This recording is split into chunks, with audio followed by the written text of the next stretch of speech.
మీకు ఈ పాటలు తెలంగాణ పాటలు పాడుతుంటే కేసీఆర్ కూడా మీకు కాల్ చేసి పిలిచిండని బయట అనుకుంటున్నారు, నిజమేనా?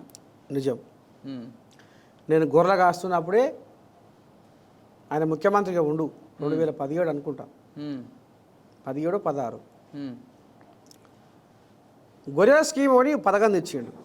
ఉమ్, అప్పుడు దాని మీద ఎందుకో పాట రాయాలనిపించింది. నేను గొర్రెల కాపనే కదా, అవును. అరే ఇది తీసుకొచ్చినాడు సరే అని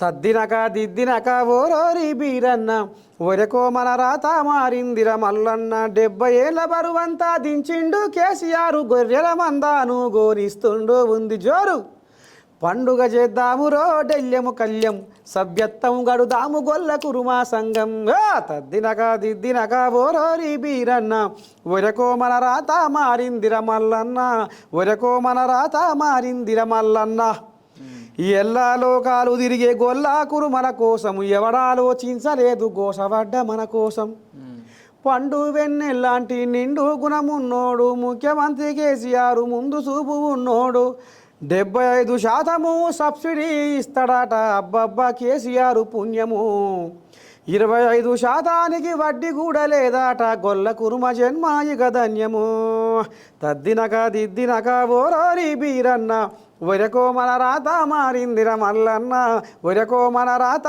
మారిందిర మల్లన్న. ఈ పాటకు కేసీఆర్ 3 రోజులు కలవరించి పిలిపిరియా గొల్లాయనని పిలిపిరియా గొల్లాయనని పిలువనంపుకొని, అందుకనే మన సమయం పేపర్లో ఏదో రాసిర్రు, ప్రగతి భవన్ కోట దాటినోడిని మీరు ఎట్లా ఎలాడదీస్తారు అనేది కూడా నడుస్తుంది చర్చ. అట్లా కేసీఆర్ పిలిపించుకుంటారు. మీకు ఇన్ని టాలెంట్స్ ఉన్నాయి, ఇవన్నీ 3 minutesలో చూపించలేకపోయారు అని మీరు ఏమైనా అనుకుంటారా తాత?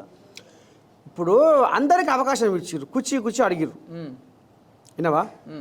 ఇంకో నీలో ఏముంది, నేను గిట్ట మాట్లాడుతున్నా, నువ్వు దానికి కౌంటర్ ఏమిస్తావు అంటే వాళ్ళు అట్లా కలుపుకపోయి అట్లా అనిపించి ఇది చేసుకుర్రు. మరి నాకు అట్లా ఇదేగా అవకాశం.